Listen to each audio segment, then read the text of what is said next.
Hello दोस्तों, devotion institute में आप सभी का स्वागत है। रीजनिंग का हमारा अगला मॉक टेस्ट, आज के मॉक टेस्ट के जो 30 क्वेश्चंस हैं वो बहुत ज्यादा शानदार हैं। आपको मजा आ जाएगा, आपको लगेगा एग्जाम में जो आप पेपर देने वाले हैं उसमें इससे बेटर आपको मिल ही नहीं सकता। देखिए, इन मॉक टेस्ट में हम लोग क्या करते हैं, मॉक टेस्ट तो होते ही होते हैं, बट अगर आप ध्यान दें तो इन 30 क्वेश्चंस के साथ साथ आप पूरा सिलेबस बहुत ही शॉर्ट में रिवाइज भी करते हैं।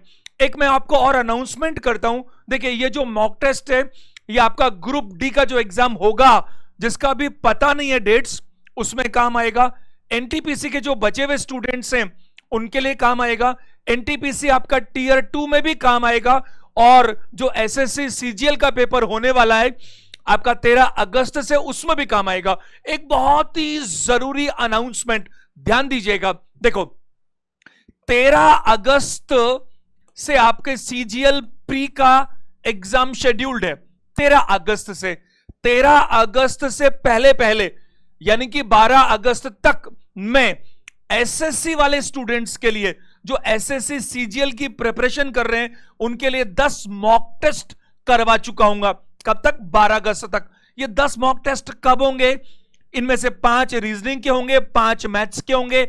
और मैं अपने स्तर पर ये मॉक टेस्ट बना रहा हूं अभी बहुत ही अच्छे लेवल के, कि आपने अगर इनको कर लिया तो उसके बाद में पेपर में कुछ बचेगा नहीं।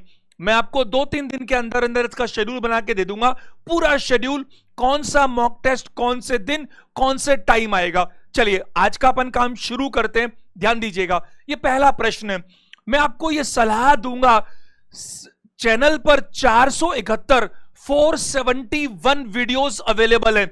तो जिस जिस चैप्टर में आपको, चाहे रीजनिंग हो चाहे मैथ्स हो, कुछ भी तकलीफ आती हो, जरा सी भी, आप उस चैप्टर पे जाइए और बारीकी से स्टडी कीजिए। चलिए आगे बात करते हैं।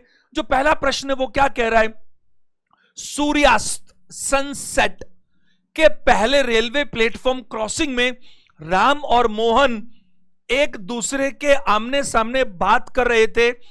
एक अच्छा स्टूडेंट वो जो प्रश्न को पढ़ते ही समझ जाए कि प्रश्न में क्या पूछना चाहता है।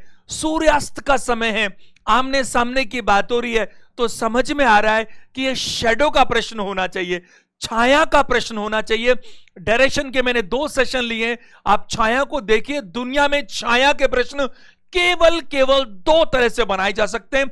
पूरे प्रश्नों को मिला लो तो छाया के 2 प्रश्न, या तो आमने सामने यानी कि फ्रंट में है और एक बिल्कुल उसके अपोजिट में, या फिर लेफ्ट राइट, केवल 2 तरह से बन सकते हैं। डिटेल में आप वहां देखिए, इस क्वेश्चन की बात करते हैं। आमने सामने बातें कर रहे थे। यदि मोहन की छाया राम के बाईं ओर थी तो राम किस दिशा में मुंह करके खड़ा था?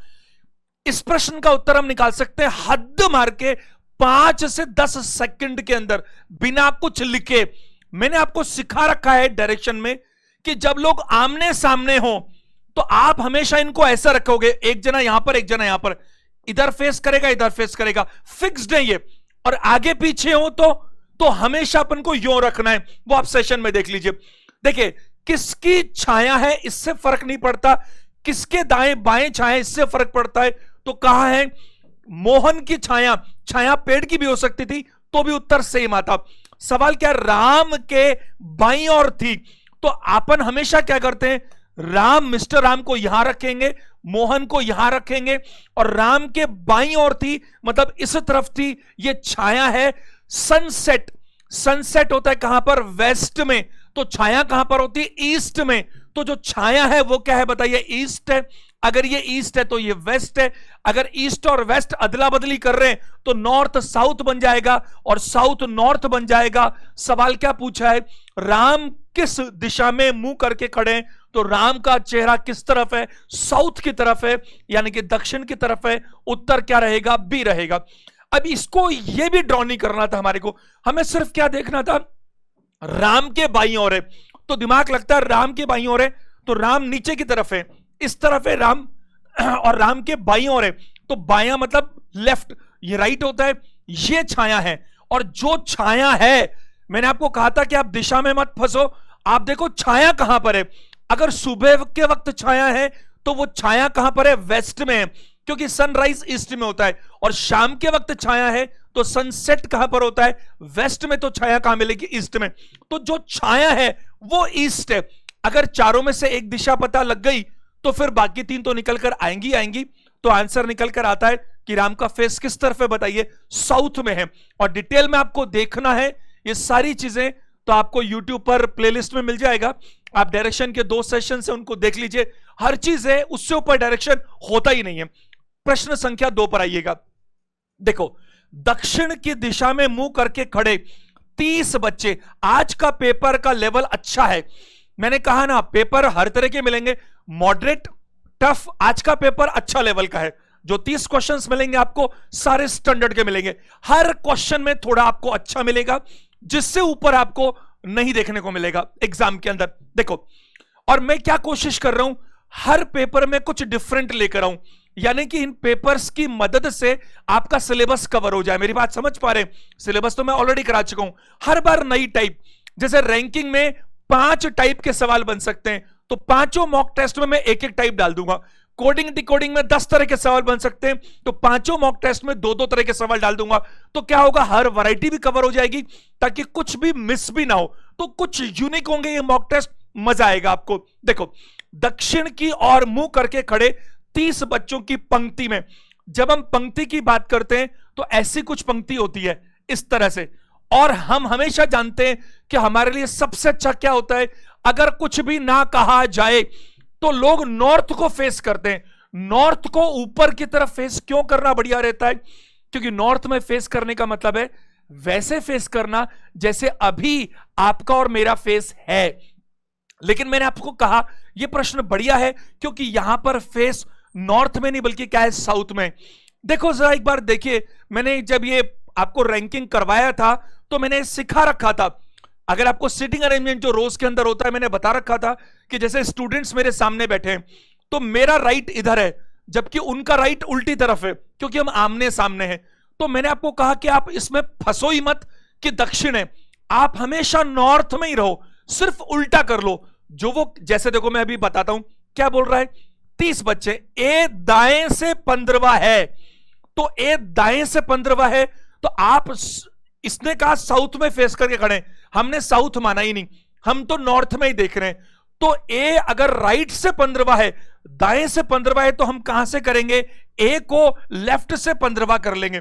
तो ये वही हो गया जो वो कहना चाहता था। आप सोच कर देखो, अगर इनका फेस साउथ में होता और ये कहता कि ए दाएं से 15वां है, तो साउथ में जो होगा सोचो तो दाएं से इधर से होता होगा। तो हमारे को ये बस की बात थोड़ी है कि हम पहले साउथ में रहकर देखें ना, साउथ नहीं नॉर्थ में रहेंगे। लेकिन वो लेफ्ट कह रहा है तो हम राइट कर लेंगे, वो राइट कह रहा है तो हम लेफ्ट कर लेंगे, बस इतना सा। अब देखो आगे क्या कहा, बी बाएं से 23वां। तो अगर साउथ में होता तो जो बाएं से 23वां होता, अगर मैं नॉर्थ में रख लूं तो वो दाएं से 23वां हो जाएगा। तो बी जो है वो दाएं से 23वां होगा। सवाल पूछा गया ए और बी के बीच में कितने बच्चे हैं। मैंने आपको रूल दिए 3, रैंकिंग में रूल दिए 3, उसमें से एक रूल ये कहता है अगर दो लोगों के बीच में कितने बच्चे हैं इसका पता लगाना है तो दोनों बच्चों का रैंक एक ही तरफ से पता होना चाहिए। अगर मैं आपसे बात करूं, जरा ध्यान दीजिएगा, किसी का रैंक इधर से 15वां है और किसी का रैंक इधर से 18वां है, तो इन दोनों के बीच कितने बच्चे हैं, 2 बच्चे हैं साहब। किसी ने कहा 3 दिख रहे, 18 - 15, अरे 15 के बाद 16वां आएगा, 16 के बाद 17वां आएगा, फिर तो अगला आ ही गया। तो बीच में 3 कहां हुए, 2 हुए ना। और मैंने कैसे सिखा रखा है, 18 - 15 - 1, क्योंकि 18 में से 15 तो ये 15वां तो घट गया, लेकिन 18वां अभी भी शामिल है। और कोई 2 लोगों के बीच में कितने लोग हैं, तो उन लोगों में वो 2 लोग शामिल नहीं होते जिनके बीच की हम बात कर रहे हैं। देखो कुछ बच्चों को लगे कि सर सेशन लंबा हो जाता है ये मॉक टेस्ट वाला, कोई बात नहीं, आप इसको 2 पार्ट में देख लो ना। लेकिन जो बच्चे लर्निंग करना चाहते हैं उनका नुकसान तो ना हो कम से कम। और बहुत डिटेल में भी नहीं जा सकते, जाना है तो आप चैप्टर को देख सकते हो। तो आप यहां देखिए, जरा ध्यान दीजिएगा, आपको इन दोनों के बीच में कितने बच्चे हैं इसका पता लगाना है। तो डायरेक्टली इनडायरेक्टली एक दिशा फटाफट कर सकते हैं। बच्चे कितने बताओ, 30। अगर टोटल बच्चे 30 है तो ये गलत बना हुआ है, ये गलत बना हुआ क्योंकि 15 प्लस 23 तो ये 30 से ज्यादा तो ये हो गए, यानी कि ये बी ऐसे नहीं होगा, ये बी कुछ इस तरह से होना चाहिए, तभी तो बैठ पाएगा, वरना 30 बच्चे होंगे ही नहीं। अब आप देखिए, अगर मैं इन दोनों की बात कर रहा हूं तो मुझे क्या चाहिए कि दोनों का डायरेक्शन सेम हो। और आपको मैंने क्या समझा रखा है, किसी भी व्यक्ति का रैंक अगर आप डायरेक्शन दूसरी तरफ से देखना चाहते हो तो टोटल में से नहीं, टोटल प्लस 1 में से घटाते हैं। क्यों घटाते हैं वो सब तो चैप्टर में पढ़ लीजिए, आप अवेलेबल है। तो आप किसी भी एक को बदल लीजिए, जैसे ये 15 इधर से है, मैं इसको अगले पेज पे लिखता हूं, ज्यादा अच्छा रहेगा। देखो जरा समझाने के लिए, ए इधर से 15वां है, ए इधर से 15वां है और बी इधर से 23वां है। तो मैंने क्या किया, इस ए को बदल दिया और उसको भी मैंने उधर से लिया है। तो 30 नहीं 31 में से घटाऊंगा, 31 माइनस 15 क्या होगा, 16। तो मैं कह सकता हूं ए इधर से कौन से नंबर पे है, 16वां। कैसे आया, 30 तो टोटल थे, 31 माइनस 15, ये मैंने सिखा रखा है चैप्टर में। अब दोनों के बीच कितने लोग हैं, 23 माइनस 16 होता है 7, लेकिन 7 नहीं, 23 माइनस 16 कितना होता है, 7, लेकिन 7 नहीं, एक और कम करना पड़ेगा। तो आंसर क्या आएगा, 6। मैं ऐसा भी कर सकता था, कैसे कर सकता था कि ए को इधर से रहने देता 15 की 15, और इस बी को मैं इधर से जो दाएं हैं उसको राइट से कर सकता था। 31 माइनस 23 कितना होता, 8। तो बी कौन सा हो जाता बताइए, 8। तो भी क्या होता, 15 माइनस 8 यानी कि 7, और एक मुझे और घटाना पड़ेगा। एक क्यों घटाते हैं, क्योंकि दोनों के बीच में कितने लोग हैं, तो 15 माइनस 8 बी तो घट गया, बट ए तो 15 में शामिल है ना अभी, तो एक और घटाते हैं। तो आपका आंसर क्या आना चाहिए, 6 लोग इनके बीच में मौजूद हैं। Option number B is the right answer. तीसरे प्रश्न पे आएगा जरा, बहुत ही बढ़िया प्रश्न, शानदार क्वेश्चन। 3 और 4 बजे के बीच घड़ी की घंटे और मिनट की सुइयां कब एक दूसरे के विपरीत होंगी, या कब एक दूसरे से 180 डिग्री का कोण बनाएंगी। कब 0 डिग्री का एंगल बनाती है, कब 90 डिग्री का बनाती है। 0 डिग्री मतलब एक साथ मिलती है, 90 डिग्री मतलब राइट एंगल बनाती है। कब 180 बनाती है, कितनी बार बनाती है। क्लॉक का मैंने बहुत डिटेल में 2-3 सेशन ले रखे हैं, जिससे बढ़िया मेरे को लगता है कि संभव नहीं है। आप जरूर देखिए, अगर आपने नहीं देखा तो मजा आ जाएगा आपको। देखो, क्लॉक हो, कैलेंडर हो, कुछ भी हो। अब कैलेंडर में आपको 180 डिग्री चाहिए, आपको कुछ नहीं लिखना, मैंने आपको बताया था 180 डिग्री यानी कि 30 मिनट, पूरा 360। देखो, मैं बात समझने की कोशिश करो, हर क्वेश्चन में अगर मैं चैप्टर की गहराई में चल जाऊंगा तो ये 30 क्वेश्चन कराने में 3 घंटे लग जाएंगे, जो सही नहीं है ना। तो अपन लिमिटेड बात करेंगे। आपको क्या चाहिए, 30 मिनट का एडवांटेज चाहिए। अब बताता हूं आपको, दोनों तरह से करता हूं, एक बार लिखे एक बार बिना लिखे। 3 और 4 के बीच, तो 3 और 4 के बीच कब ऐसा होगा, घंटे और मिनट की सुइयां 180 डिग्री पर होंगी। तो 3 बजे क्या हो रहा होगा कि जो आवर वाली है वो तो 3 पर होगी, और मिनट वाली क्या होगी बताइए, 12 पर होगी। तो मिनट वाली पहले 15 मिनट चले तब तो दोनों एक साथ आएंगी, और 30 और चले तब जाकर बात बनेगी।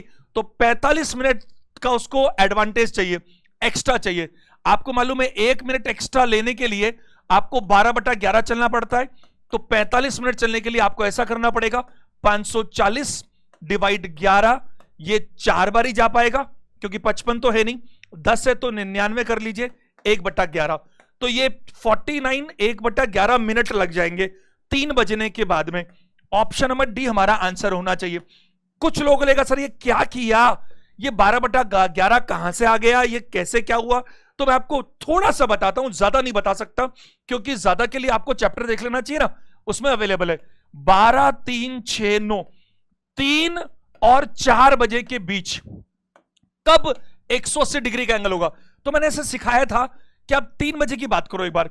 तो 3 बजे क्या होगा, 3 बजे यहां पर तो आवर वाली होगी कि नहीं होगी बताइए, और यहां पर क्या होगी, मिनट वाली होगी। ऐसे ही तो 3 बजते हैं, ऐसे ही तो 3 बजते हैं, बजते हैं कि नहीं बजते। कब 180 डिग्री का एंगल होगा, ये पूरा 360 होता है। तो 180 का अब क्या होगा, जब ये आवर वाली 3 से 4 तक पहुंचेगी तब तक ये मिनट वाली यहां से वापस यहां पहुंच जाएगी। तो पहले मिनट वाली को चलते चलते चलते चलते क्या करना है, चलते चलते चलते इन दोनों को बराबर लाना है। फिर आगे चलते चलते चलते इनके बीच में गैप कितना करना है, 30 मिनट का। तो मिनट वाली को आवर वाली से कितना एक्स्ट्रा चलना पड़ेगा, 15 मिनट एक्स्ट्रा चले, एक्स्ट्रा दोनों चल रही हैं, 15 मिनट एक्स्ट्रा चले तब तो दोनों मिलेंगी। कल को बोलता ना कि 0 डिग्री, तो 15 मिनट एक्स्ट्रा चलाना था, तो 15 तो चलना ही पड़ेगा, 30 और चलना पड़ेगा। तो कितना एक्स्ट्रा चलना पड़ेगा? 45 मिनट। जब मिनट वाली सुई 60 मिनट चलती है, पूरा 1 घंटा, तो आवर वाली चलती है केवल 5 मिनट।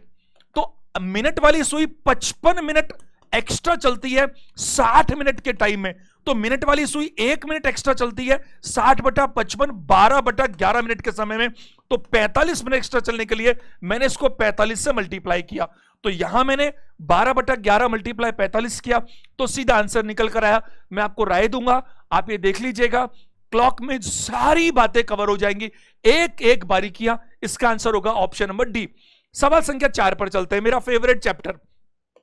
उसने कहा how many triangles in given figure, दिए गए चित्र में कितने त्रिभुज है? ये त्रिभुज है, अगर हम बात करें तो 4, 8, 9, 15 आंसर हमारे पास सी ऑप्शन है। कितनी देर लगेगी? बस 5 सेकंड लगेंगे, अगर आपको कॉन्सेप्ट पता है तो। देखो, मैंने इसके लिए भी सिखा रखा है बच्चों को। कैसे सिखा रखा है जरा देखिए, मैंने एक कॉन्सेप्ट दे रखा है, और ये काउंटिंग ऑफ फिगर्स की भी मैंने शायद 3 या 4 सेशन ले रखे हैं डिटेल में।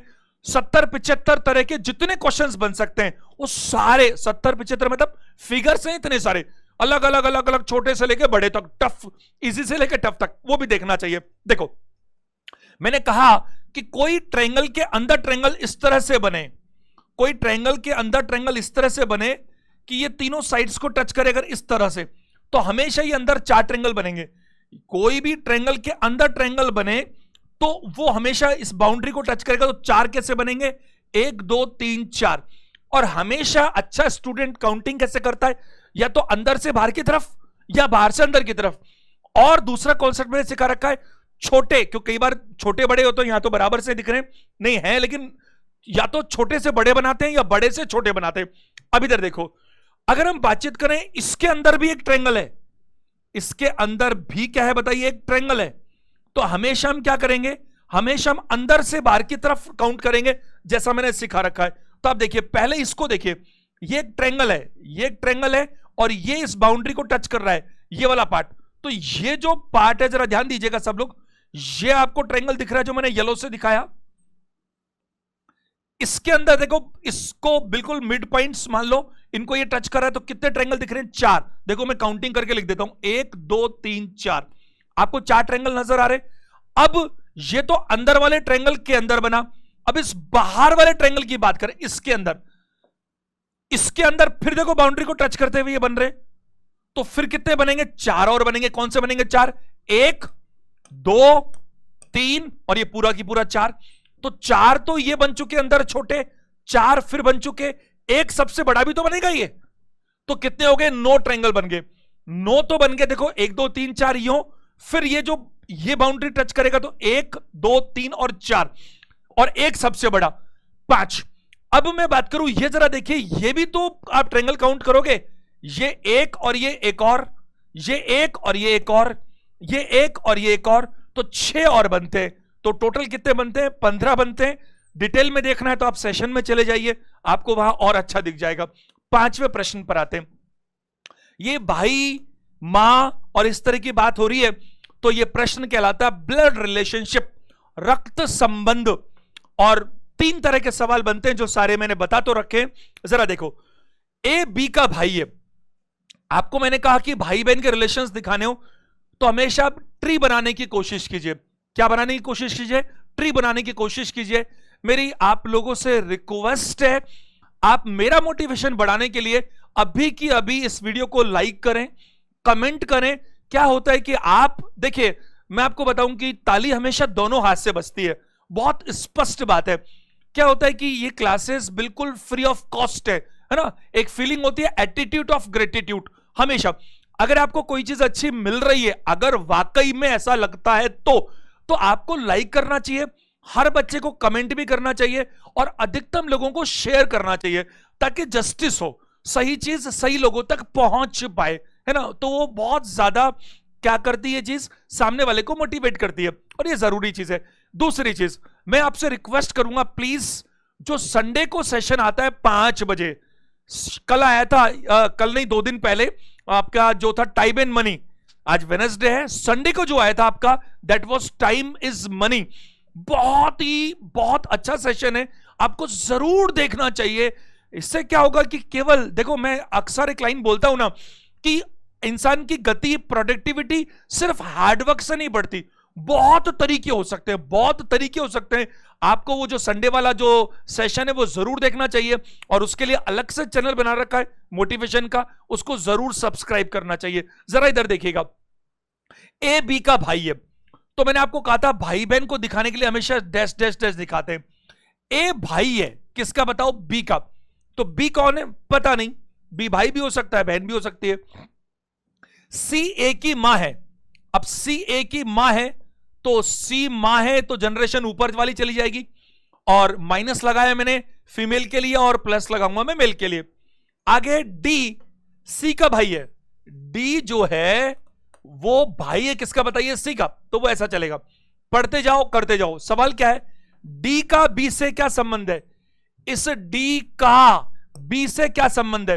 तो मैंने ये समझाया था कि जो नाम पहले होता है रिलेशन हमेशा उसका देखना होता है। तो डी का देखो बी से क्या संबंध है? ये बी का भाई है, बी का भाई है, रियल में ही दिखा सकते हम। भाई की जो मां है वो बी की भी मां है, और ये मां का भाई है यानी कि मामा हुआ। तो डी कौन हुआ? मामा, जिसे अपन कहते हैं मैटरनल अंकल। ऑप्शन ए हमारा आंसर है।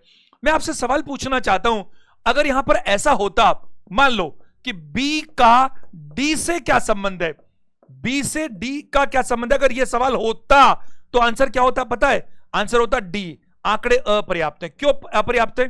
क्योंकि अगर वो बोलता बी का डी से क्या संबंध है तो मुझे इसका जेंडर ही नहीं पता।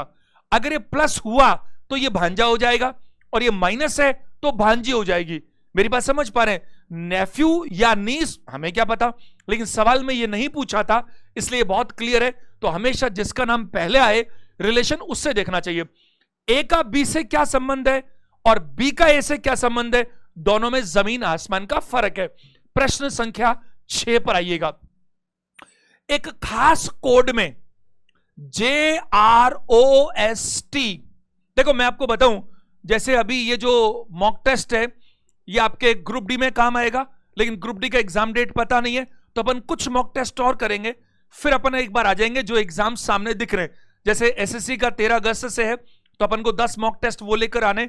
लेटर ऑन आपके जो बैंक का है वो शेड्यूल क्लियर है, तो बैंक के अपन मॉक टेस्ट की बात करेंगे। 471 वीडियोस अवेलेबल हैं, तो जो जो कंटेंट की कमी है, जैसे एडवांस मैथ्स में बात करूं मैं, ट्रिग्नोमेट्री कंप्लीट है आपके पास, कंप्लीट है, हाइट एंड डिस्टेंस कंप्लीट है, ज्योमेट्री ऑलमोस्ट कंप्लीट है, तो आपका एल्जेब्रा अभी बाकी है, उसमें एल्जेब्रा नहीं है आपके पास। मेंचुरेशन का बैंक और एसएससी का पार्ट तो नहीं आया, लेकिन मेंचुरेशन आपका रेलवेज के लिए अवेलेबल है। तो जो जो अवेलेबल नहीं है उसकी क्लासेस अपन लाने की कोशिश करेंगे ताकि सब कुछ अवेलेबल हो, और बाकी अपन फोकस करेंगे सबसे ज्यादा मॉक टेस्ट पर। More and more mock test, जितना जितना आप प्रैक्टिस करेंगे, और मैं आपको सलाह दे रहा हूं डेली डट जाइए। शाम का जो खाना है वो नहीं खाना, अपन को डिनर नहीं करना बिना एक मॉक टेस्ट किए। एक मॉक टेस्ट मतलब केवल रीजनिंग का नहीं, कंप्लीट मॉक टेस्ट। डेली एक मॉक टेस्ट करना ही करना है, उसको बारीकी से एनालिसिस करना है। आने वाले 10 दिन के अंदर अंदर, बल्कि उससे भी जल्दी, एक अलग से सेशन करूंगा मैं 1 घंटे का, सिर्फ इस बात पर कि मॉक टेस्ट को अटेम्प्ट कैसे करना है। फुल लेंथ पेपर को मैं लेकर आऊंगा एक सेशन सिर्फ इस चीज के लिए, ताकि आप उसको भी सीख सके। इधर देखो क्या बोला है, उसको बोलता है ऐसा, तो उसी कोड में लाइट को कैसे बोला जाएगा? कोडिंग डिकोडिंग मतलब नकल करना, नकल करना। नकल करने में यह अकल लगानी पड़ेगी कि उसने क्या किया है। अब देखो JROST ये 5 लेटर है, और ये भी 5 लेटर है। अल्फाबेट की कोडिंग डिकोडिंग है, अल्फाबेट ने सिखा रखी है। अब देखो क्या किया, जे का क्या बनाया इसने? क्यू बनाया। तो जे का क्यू से सबसे अच्छा रिलेशन मुझे देखते ही पता लगता है जनता क्यू, जो तुरंत क्लिक होता है कि अपोजिट है। तो क्या बाकी भी अपोजिट है? आर का आई इंडियन रेलवेज, LO अपोजिट होता है, हरिशंकर अपोजिट होता है, आपका जो गौरव टावर या GT रोड है अपोजिट होता है। क्लियर कट तुरंत पकड़ में आता है अपोजिट है, तो इसको भी अपोजिट करना है। लव में L का O चाहिए, O सब जगह पर है। आई इंडियन रेलवेज R चाहिए, R यहां नहीं है। जी की बात करूं, और मैंने आपसे क्या समझाया था कि आपको अगर इन ऑब्जेक्टिव पेपर्स की बात करनी है तो आपका दिमाग इस पर कम चलना चाहिए कि कौन सा आंसर सही है, इस पे ज्यादा चलना चाहिए कि रिजेक्शन मेथड हो, फटाफट 3 ऑप्शन कट जाएं। और ऑप्शन 3 कैसे कटेंगे? असमानता के नियम से, जो असमान है वो हटता जाएगा। आगे देखिए, गौरव टावर, टी चाहिए, यहां टी नहीं है तो यहां पर टी है। अब दो दिमाग लगाओ, अगले में एस, दोनों में तो कोई फायदा नहीं है, तो लास्ट लेटर चेक करना चाहिए, जी टी, तो जी आंसर आएगा, यानी कि option number C is the right answer. प्रश्न संख्या 7 पे आइएगा। ये एक बहुत ही बढ़िया कोडिंग होती है और कई बार आपके एग्जाम में, चाहे वो रेलवे का कोई भी एग्जाम हो, एसएससी का एग्जाम हो, बैंक का एग्जाम हो, कोई भी एग्जाम हो, कई बार इस कोडिंग से एक साथ 2 से 3, 4 प्रश्न बना के दिया जाता है, एक ही लॉट में 3-3 क्वेश्चन देता है। तो ये मेरी नजर में सबसे अच्छी कोडिंग कहलाती है, यानी कोडिंग डिकोडिंग में नंबर 1 कैटेगरी की ये कोडिंग कहलाती है।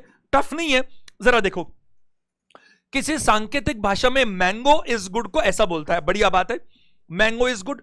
ईट मैंगो रेगुलरली को ऐसा बोलता है और कीप गुड हेल्थ को ऐसा बोलता है। तो उस भाषा में ईट को कैसे लिखा जाएगा? मैंने आपको एक बात सिखा रखी है। क्या सिखा रखी है? You must focus not on the quantity but on the quality only. तो आपकी नजर हमेशा कहां पर होनी चाहिए? पूछा क्या है, what is ask in the question, eat, eat कहां है, ये रहा, ईट मैंगो रेगुलरली। तो आई एम डैम श्योर कि आंसर इन तीनों में से कुछ ना कुछ है, लेकिन मैंने आपको यह सिखा रखा है कि इसमें क्रम का कोई लेना देना नहीं है। अगर सीक्वेंस का लेना देना होता तो ईट का मतलब सा हो जाता, बट ऐसा तो है नहीं, क्रम को तो अपन कंसिडर कर नहीं सकते। तो अपन क्या करें भाई, अपन बात करें कि ईट मैंगो रेगुलरली इन तीनों में से एक है। तो अपन सिर्फ इस क्वालिटी पर आ जाएं कि हम किसी तरह से फटाफट इसमें से, इन तीनों का मतलब है ईट मैंगो रेगुलर, बस ये दिख रहा है। तो आप देखिए, आप एग्जाम में ऐसे ड्रॉ नहीं कर सकते क्योंकि कंप्यूटर पे आप कैसे करोगे, लेकिन आपका दिमाग सामने तो चलेगा ना। देखो, आपको फटाफट ढूंढना है कि ईट मैंगो रेगुलरली में से या तो ईट मिल जाए या दोनों मिल जाए। देखो, पहला पार्ट ये है, दूसरा ये है और तीसरा ये है। तो पहले और दूसरे में कंपैरिजन हो सकता है, पहले और तीसरे में कंपैरिजन हो सकता है, दूसरे और तीसरे में हो सकता है, और मैंने कहा क्रम का कोई रोल नहीं है।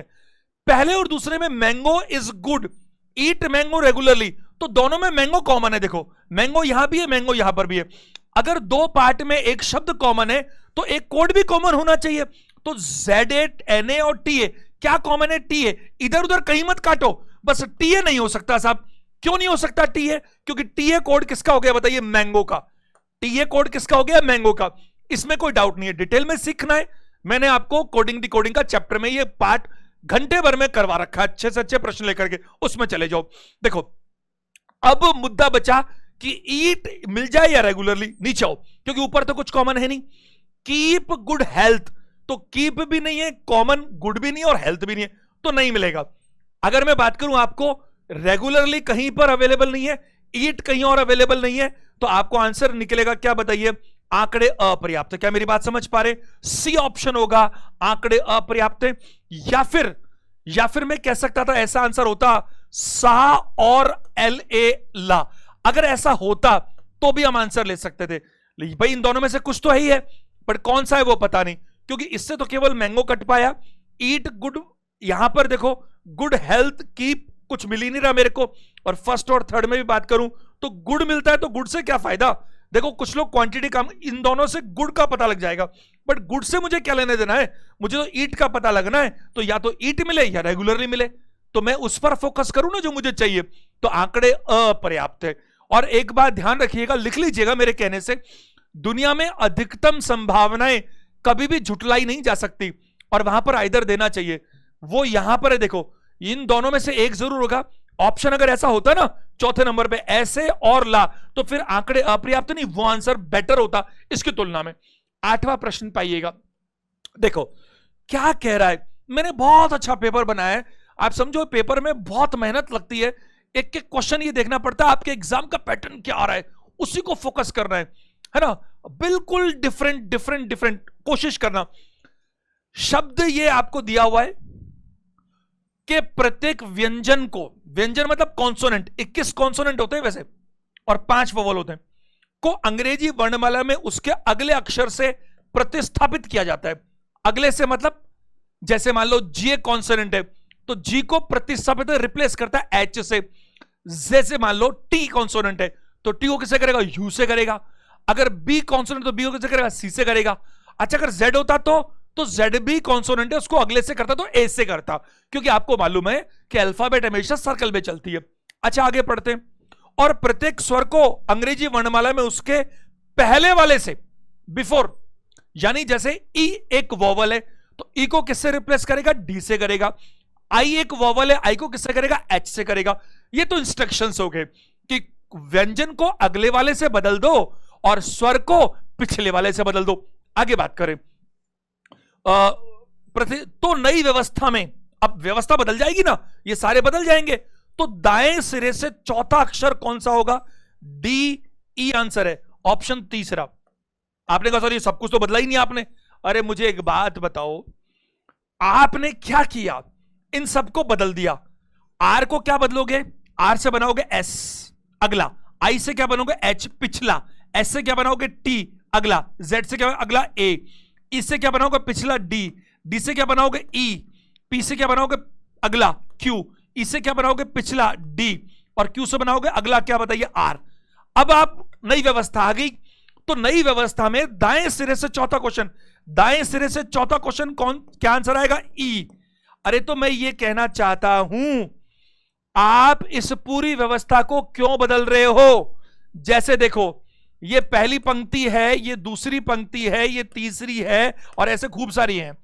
किसी ने मुझसे कहा कि इसमें जितने बच्चे बैठे हैं इनको विपरीत क्रम में बैठा दो, यानी इधर वाले को इधर ले आओ, इधर वाले को इधर ले आओ, बिल्कुल विपरीत। दूसरी में भी करो, तीसरी में भी करो, चौथी में भी करो, और सारे में करो। फिर मैंने कहा आगे सवाल तो पूछ, क्या पूछना है? फिर ऐसा करो कि जो तीसरी पंक्ति है उसमें दाएं से दूसरा कौन होगा ये बताओ। अरे तो जब तुम्हारा सवाल तीसरी पंक्ति से है तो मैं पहली, दूसरी, चौथी और आगे तक में करके क्यों देखूं? वाई? मेरे को उनसे क्या मतलब है? आप अनगिनत बार ऐसा समय बर्बाद करते हो एग्जाम के अंदर जिसकी कोई जरूरत ही नहीं है। अपना नजर फोकस उस पर रखो जो क्वेश्चन आपसे पूछा गया है। मैं एज ए टीचर आपसे बात नहीं कर रहा हूं, मैं आपसे बात कर रहा हूं एज ए स्टूडेंट भी। मैं भी तो 20-21 साल पहले स्टूडेंट रहा हूं, मैंने भी तो एग्जाम दिया, सरकारी नौकरी में बहुत सालों तक रहा हूं, 2011 तक। तो ये सारी बातें मैं बहुत अच्छे से समझता हूं, मुझे आपकी सीट का भी अनुभव है। जरा ध्यान दीजिएगा। 8वें में आंसर तीसरा आ गया। आप 9वें प्रश्न पर चलते हैं। देखो जरा, रवि ने कहा हरि के पिता, पिता आ गए तो इसका मतलब क्या हो गया? ये वापस ब्लड रिलेशनशिप का सवाल आ गया, लेकिन ये थोड़ा सा डिफरेंट है, अलग है। कैसे? रवि ने कहा, और मैंने आपको हमेशा कहा कि जो ये फोटोग्राफ के तरह के सवाल है, और मैंने फोटोग्राफ में एक ही चीज सिखाई है कि फोटोग्राफ वाले सवालों में हमेशा स्पीकर खुद को मानना चाहिए, स्पीकर खुद को मानना चाहिए। ये 30 प्रश्नों में पूरा कोर्स कवर हो जाएगा रीजनिंग का, टाइप कवर नहीं होंगी, पूरा कोर्स। अगले 30 जो आएंगे नया, उसमें फिर कोर्स कवर हो जाएगा, टाइप और लगाएंगे। पिछला जो था उसमें कुछ डिफरेंट था, हर बार डिफरेंट डिफरेंट डिफरेंट। जरा ध्यान दीजिए, तो इनडायरेक्टली ये मॉक टेस्ट आपका कोर्स भी कवर करेंगे। इधर देखो, रवि ने क्या कहा? हरि के पिता मेरी बहन। मैंने क्या कहा कि जिसने कहा वो स्पीकर आप खुद है। हरि के पिता मेरी बहन, अब हरि के पिता तो नहीं समझ में आए, लेकिन मेरी का मतलब क्या है, किससे कनेक्टेड बताइए? रवि से। तो मैं एक बार आपको यही कहूंगा, और मैंने सिखा भी रखा है क्लासेस के अंदर बहुत ही बारीकी से। एक बार ये हरि के पिता 3 शब्द को छोड़ दीजिए और रवि से बात कीजिए। तो ये रहा रवि। रवि ने क्या कहा? रवि ने कहा हरि के पिता कौन है भाई, वो तो बाद में देखते। रवि ने कहा मेरी बहन, तो रवि की कोई बहन है, और बहन को अपन ऐसे दिखाते हैं। बहन का नाम नहीं पता, कोई बात नहीं, कोई जरूरत नहीं है। बहन भाई को डैशेस दिखाए, ये बहन हो गई। बहन का पुत्र, बहनियरी, पुत्र है तो जनरेशन नीचे चली जाएगी। ट्री बनाना देखना है तो चैप्टर में देख लो। रवि ने कहा इसको छोड़ दो, क्योंकि हरि मुझे नहीं दिख रहा, उसके पिता मुझे नहीं दिख रहे, मुझे रवि दिख रहा है, उसकी बहन से मैं ऐसे दिखा सकता हूं रिलेशन। रवि उसकी बहन, उसका पुत्र का एकमात्र भाई है। तो रवि ने कहा अब ये जो मेरी बहन का पुत्र, ये रहा का एकमात्र भाई, मेरी बहन का पुत्र का एकमात्र भाई, नाम किसी का नहीं पता, वो कौन है? वो कौन है? वही तो हरि का पिता है। तो ये जो है यही हरि का पिता हुआ। तो ये सवाल बना। तो हरि के पिता हरि ये रहा। अब यहां से मैं शुरू करता तो समझ में नहीं आता, इसलिए मैंने कहा हमेशा अपने आप को स्पीकर मानो और उसका जो रिलेशन है वो पहले देखो। तो एक बार इसको छोड़ दो, तो रवि ने कहा मेरी बहन, तो ये रवि की बहन, का पुत्र, ये रहा पुत्र, का एकमात्र भाई, ये रहा। कौन है ये? यही तो वो हैं जो हरि के पिता है। तो हरि के जो पिता हैं वो कौन है? वो मेरी बहन के एकमात्र पुत्र का भाई है। सवाल क्या पूछा है? हरि के पिता रवि से किस प्रकार संबंधित है? तो मैंने क्या कहा, जो पहले होगा रिलेशन उसका दिखाना है। तो हरि के पिता पहले हैं और रवि बाद में है। तो हरि के पिता नाम की जरूरत नहीं, ये रहा, ये रहा। तो ये किससे, बताइए, रवि से कैसे संबंधित है? तो ये कौन है? ये जो पर्सन है, ये रवि के पॉइंट, इसकी बात करूं तो ये भांजा हो गया, नेफ्यू। 2 नंबर ऑप्शन है। क्यों नेफ्यू हो गया? क्योंकि इसकी बहन है और ये बहन का बेटा है और बेटे का भाई भी बेटा ही हुआ, क्यों रियल में दिखाते हैं। और बहन का बेटा कौन है? नेफ्यू है। उल्टा हो जाता। देखो हरि के पिता रवि से कैसे संबंधित है वो अलग बात है, और रवि हरि के पिता से क्या संबंधित है वो अलग बात है। दोनों में जमीन आसमान का फर्क है, इस बात का हमेशा ध्यान रखना है। प्रश्न संख्या 10 पर आ जाइएगा। इसे बोलते हैं मैथमेटिकल रीजनिंग, यानी रीजनिंग में मैथ्स। दिए गए विकल्पों में से गणितीय चिन्हों का सही संयोजन चुनकर ये जो हैश है इसको बदलें और एक संतुलित समीकरण प्राप्त करें। मैथमेटिकल रीजनिंग में 6-7 तरह के सवाल बन सकते हैं, है ना। तो हर पेपर में अपन 1-2 उठा लेंगे तो अपने 5-7 पेपर्स में ये सारी वैरायटीज कवर हो जाएंगी। और डिटेल में देखना है तो ये मैथमेटिकल रीजनिंग के शायद 1 या 2 सेशन ऑलरेडी अवेलेबल है यूट्यूब अपने प्लेलिस्ट में। देखो मैंने आपको इसमें एक बात सिखाई थी, अगर आपको याद हो तो। सारे हैश हैं, कितने हैश हैं? 4 हैश हैं। तो आपको आप क्या करेंगे, आप सिर्फ ये करेंगे, इन ऑप्शंस की मदद लेंगे। किसकी मदद लेंगे? ऑप्शंस की। और नियम कौन सा फॉलो करना है? बोर्ड मास का, बल्कि वी बोर्ड मास कहते हैं अपन, है ना, ये सिखा रखा है मैंने। तो वी बोर्ड मास का नियम फॉलो करना है सीक्वेंस में। तो आपको हमेशा ऑप्शंस में कैसे लेना है, आपको इंपॉर्टेंट कौन दिखेगा? बराबर, क्योंकि बराबर सही तो समझ में आएगा। तो आपको ऑप्शंस देखने, ऑप्शन से क्लिक। पहला ऑप्शन, ये 4 हैश हैं, इनमें नंबर 2 पर बराबर आ रहा है। तो नंबर 2 पर बराबर आ रहा है, यानी कि यहां पर बराबर आ रहा है, ये प्लस हो गया, ये बराबर है। तो एक बार मैं बिना लिखे कर रहा हूं, जरूरत पड़ी तो लिख दूंगा, कोई बात नहीं। यानी इसके हिसाब से यहां पर बराबर आए। अब मैं इसको यहां काट के लिख दूंगा तो फिर अगले ऑप्शंस में काम नहीं आएगा अगर आंसर नहीं आया तो वर्बली एक बार कोशिश करो।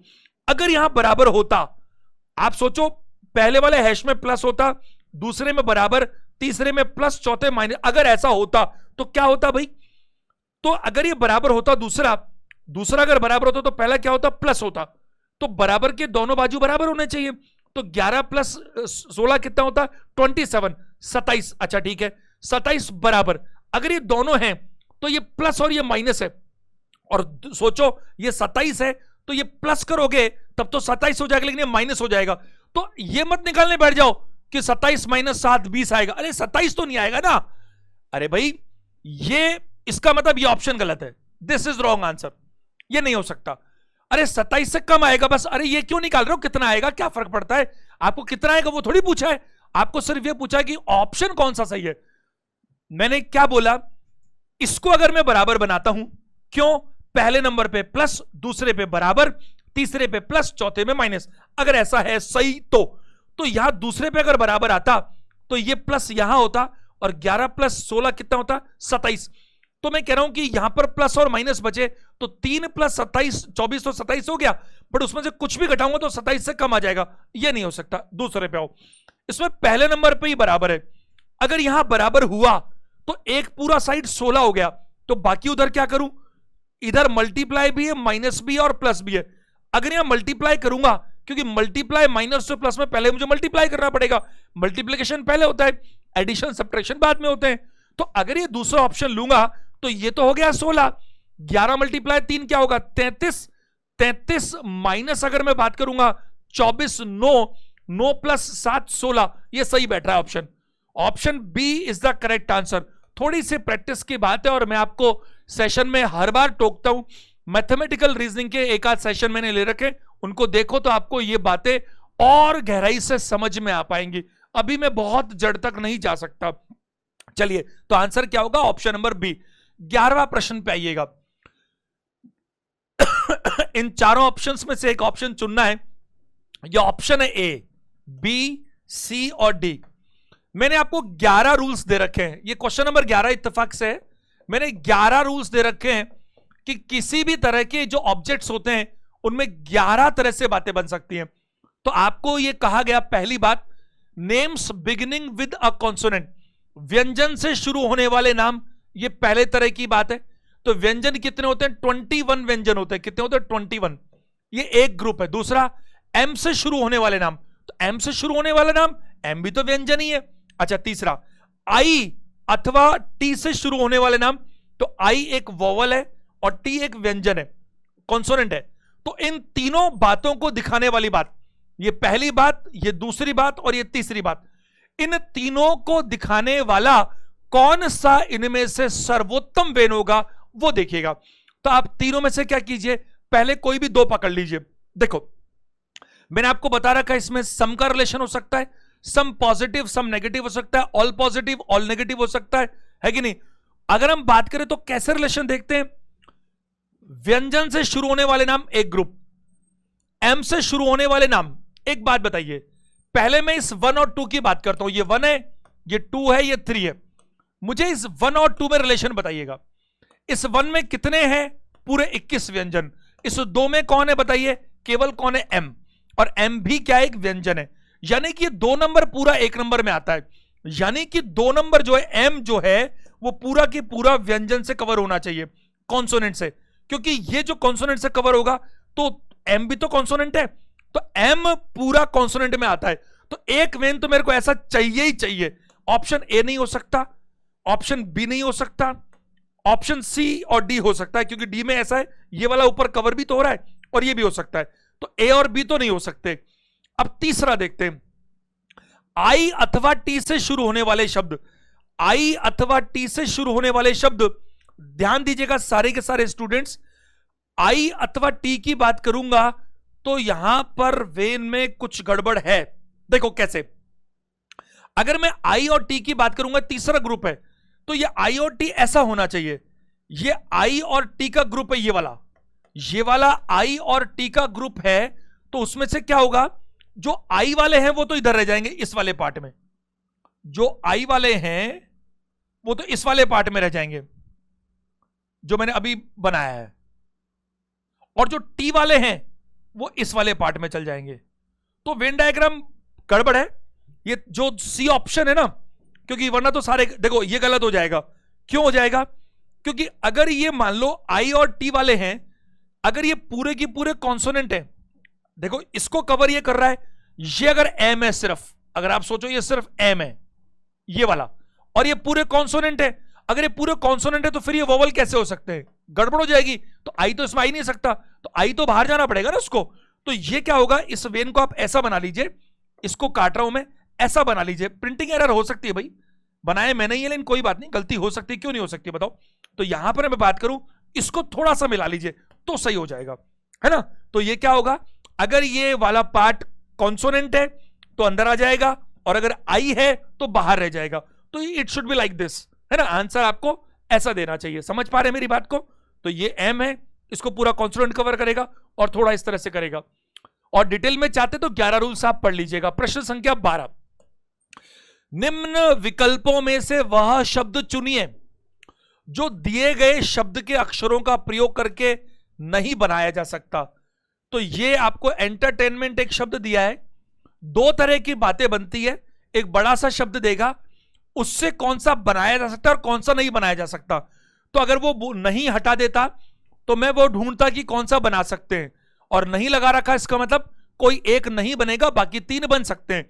एक बात का विशेष ध्यान रखिएगा, अगर जैसे मान लीजिए यहां पर मैं देख पा रहा हूं आई का इस्तेमाल ऊपर एक ही बार हो रहा है, तो आप जो शब्द बनाएंगे उसमें आई का इस्तेमाल एक ही बार कर सकते हैं।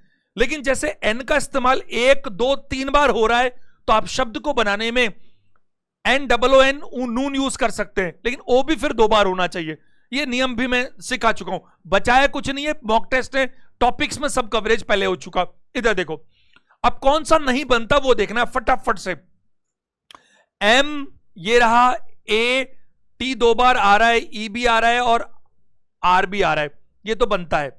बी की बात करें, M E N T A I N, A कहां पर है, ए आई इसने 2 बार यूज कर लिया, नहीं नहीं आई एक ही बार किया है, तो आई ये रहा एक बार है, और एन तो कई बार आ रहा है, ये भी बनता है। ए आई एम छोटा शब्द है, ए आई एम कहां है, एम तो कहीं दिख ही नहीं रहा, नहीं एम है ना, सॉरी, ये भी, तो फिर एक ही ऑप्शन बचा, सी, सी आंसर आएगा। फिर भी देख लेते, एन ओ, ओ देखो कहीं पर है ही नहीं, तो ये नहीं बन सकता क्योंकि ओ की अवेलेबिलिटी है ही नहीं, तो आंसर क्या होगा, सी ऑप्शन। सी नाम का जो ऑप्शन है वो नहीं बनाया जा सकता। 13वां प्रश्न, ये आपके एग्जाम में आया हुआ क्वेश्चन है, दिए गए शब्दों को एक तर्क संगत क्रम में लगाकर सही क्रम का चुनाव कीजिए। प्रोबेशन, चयन, सीक्वेंस में देख लेते हैं, प्रोबेशन, साक्षात्कार, चयन, नियुक्ति, विज्ञापन और आवेदन। ये एक स्टूडेंट की कहानी है, आपसे बढ़िया कौन समझ सकता है इस चीज को। सबसे पहले आप क्या करेंगे, विज्ञापन देखेंगे, तो 5 नंबर से शुरू होना चाहिए। विज्ञापन होगा तो आवेदन दिया जाएगा 5 और 6, और आवेदन के बाद में प्रोबेशन बाद में होगा, साक्षात्कार बाद में होगा, चयन, चयन से पहले साक्षात्कार होगा और नियुक्ति बाद में होगी। तो विज्ञापन पहले आएगा, फिर आवेदन करोगे, फिर आप साक्षात्कार दोगे, फिर चयन होगा, फिर नियुक्ति होगी और फिर प्रोबेशन होगा। यह सीक्वेंस होना चाहिए। तो 5 6 और उसके बाद में क्या होगा, साक्षात्कार, 5 6 2, ये नहीं है, ये नहीं है, ये आंसर होना चाहिए। साक्षात्कार, साक्षात्कार के बाद में क्या होगा, चयन होगा, चयन के बाद में नियुक्ति होगी और नियुक्ति के बाद में प्रोबेशन होगा। तो option A is the right answer. आपको क्रोनोलॉजिकल क्रम से आगे बढ़ना होता है या फिर पीछे आना होता है ना, लेकिन सीक्वेंस में आपको इनको जमाना होता है। ये ऐसे प्रश्न अक्सर एग्जाम में एक पूछा जाता है। क्वेश्चन नंबर 14 देखिएगा, 1414, इसने कहा 699 स्टार लगा रखा है 3 और इसको 8 बोला है, 462 स्टार लगा रखा है 2 और इसको 6 बोला है, और यहां पर स्टार लगाकर क्या आएगा वो हमसे पूछा गया है। आप सोचो, ये एक छोटी सी संख्या है 8, ये भी एक छोटी सी संख्या है 6। आपको मैंने सिखा रखा है जब भी कोई छोटी चीज आएगी तो डिवाइड के बिना नहीं आ सकती है ना, डिवाइड और हद मार के माइनस कर सकते हैं। ज्यादातर बहुत बड़े से बहुत छोटा है तो डिवाइड चाहिए होता है अक्सर। इधर देखें एक बार, दिमाग लगाएं तो कैसा है 8, या तो इनको जोड़े हम तो 18 + 6 24, 24 को जोड़े तो 6 आता है, नई बात बनती। अगर इस 699 में 3 से डिवाइड करो तो देखो 2 बार, 3 बार और 3 बार, 3 से डिवाइड किया फिर इनको जोड़ा तो 8 आ रहा है। इस 2 से करो 2 बार, 3 बार और 1 बार, इनको जोड़ो तो 6 आ रहा है। 2 + 3 + 1 6 बनता है। तो ये अगर दोनों में टैली हो रहा तो यहां भी टैली होगा। 4 से कितनी बार बताइए डिवाइड करोगे तो 2 बार, और ये 60 है तो 15 आने वाला है। इन तीनों को जोड़ो, 2 + 1 + 5 कितना आएगा, 8 आएगा। तो 8 आएगा। ऑप्शन क्या दीजिएगा, option number A is the right answer. प्रश्न संख्या 15 देखिएगा, निम्न 4 में से कोई 3 किसी प्रकार से समान है, अतः उनका एक समूह बनता है, वह कौन सा जो इस समूह में नहीं आता। तो इसे कहते हैं अपन क्लासिफिकेशन, वर्गीकरण, ऑड वन आउट। किसी तरह से 4 में से 3 एक जैसे दिखेंगे। मैं आपको सलाह देता हूं, ये सेशंस चूंकि रिकॉर्डेड है तो कोई भी प्रश्न को देखकर मेरा कहा मानकर आप एक बार पॉज करो, पॉज करके खुद से स्ट्रगल करो आंसर निकालने का, और फिर वापस से देखो कि मैंने आपको क्या बताया। 2 काम करने, एक तो आपका आंसर सही आ रहा है कि नहीं आ रहा, और दूसरा आपका करने का तरीका कैसे है, तो आपका सुधार होता चला जाएगा। आप सिर्फ मेरे को सुनोगे तो उससे फायदा नहीं मिलेगा। आप पहले खुद करो पॉज करके, फिर सही चीज सुनो तो आपको फायदा मिलेगा। अब इन 4 में से, अब मैं यहां पॉज करूं कि आप करो, मैं रुकता हूं तो नॉनसेंस बात है। रिकॉर्डेड सेशन में इसकी कोई उपयोगिता नहीं है। जरा देखिए, इन 4 में से कोई 3 एक जैसे, 826, 514, 505 और 671। मैं कहूंगा आंसर डी है। आंसर डी क्यों है भाई, देखो अगर हम देखें इन तीनों को जोड़े 16 दिखता है और 16 का सम 7 आता है।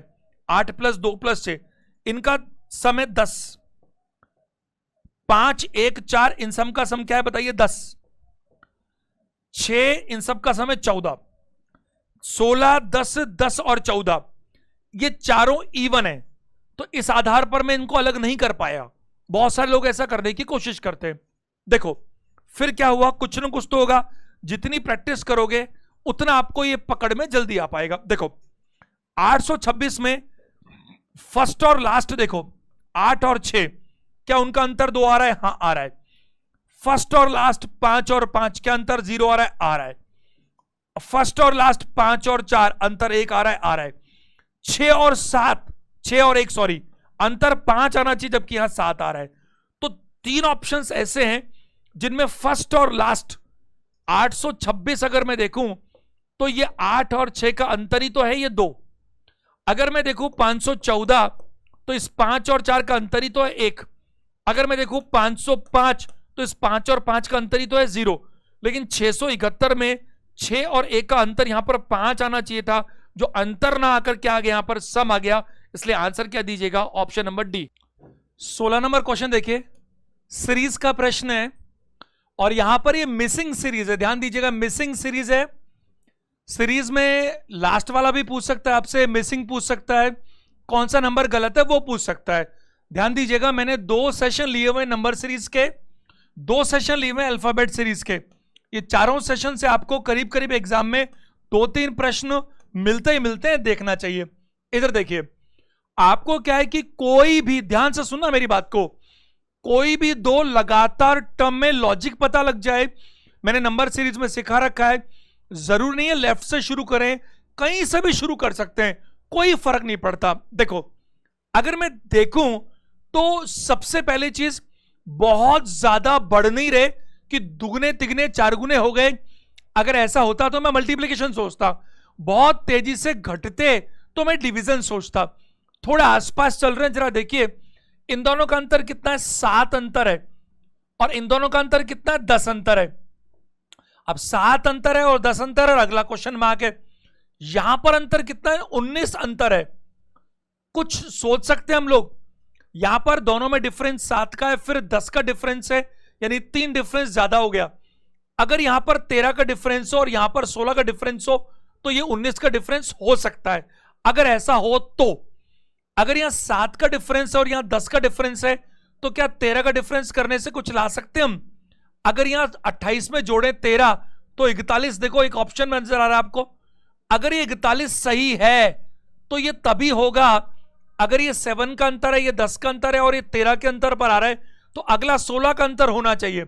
यानी कि जो मिसिंग नंबर है वो तभी सही माना जाएगा तब जबकि उससे पहले वाला और उसके बाद वाला दोनों लॉजिक बैठाएं। तो देखिए 41 और 57 में 16 का अंतर है और 57 और 76 में 19 का अंतर है। यानी कि ऑप्शन नंबर बी बिल्कुल क्या है बताइए? सही आंसर है। तो जितना आपको दिया था उससे पता लगा इन दोनों का अंतर 7 है, इनका 10 है और इनका 19 है, तो अंतर 3 है। 3 करके अपने ट्राई किया, 13 फिर 16 और फिर 19। नंबर सीरीज में लिमिटेड ऑप्शंस हो सकते हैं, ऑप्शंस मतलब वैरायटीज, और मैंने जो सेशन ले रखे हैं उसमें सारी पहले वैरायटीज सिखाई है, फिर क्वेश्चंस लिए। क्वेश्चन नंबर हम चलते हैं 17 पर। इसे कहते हैं alphabet repeating series. Alphabet repeating series 2 तरह से आती है। एक तो ये जो सामने दिख रहा है ऐसा क्वेश्चन आता है, और दूसरा कैसे आता है? A B C dash E dash dash dash A B, यानी उसे कहते हैं अल्फाबेट रिपीटिंग सीरीज, बार बार रिपीट होता है। तो उसने कहा कि आगे दी गई श्रृंखला में आगे क्या आएगा? आगे मतलब यहां पर क्वेश्चन मार्क होना चाहिए, क्या आएगा? देखो जरा, बी आगे फिर B, B C B C B C B C B C. ऐसे प्रश्नों में आपको क्या करना होता है? एक वो जगह देखनी होती है जहां से रिपीटिशन हो रहा है। तो मुझे कितनी आसानी से दिख रहा है, B B C D B C D E B C D E F B C D E F G B C D E F G H. तो अब बी आना चाहिए, वापस क्या आना चाहिए? बी। देखो जरा मैं यहां पर इसको बनाता हूं, देखो बी, फिर बी सी एक जुड़ गया, फिर बी सी डी एक और जुड़ गया, फिर बी सी डी ई एक और जुड़ गया, फिर B C D E F एक और जुड़ गया, फिर B C D E F G एक और जुड़ गया। अब B C D E F G एक जुड़ना चाहिए, तो जुड़ गया पहले ही, एच। तो अब क्या आएगा? बी, और B C D E F G H I तक चलेगा और फिर वापस बी से चलेगा जे तक, और आप समझ पा रहे हैं बहुत आसान प्रश्न है, आंसर बी दीजिएगा।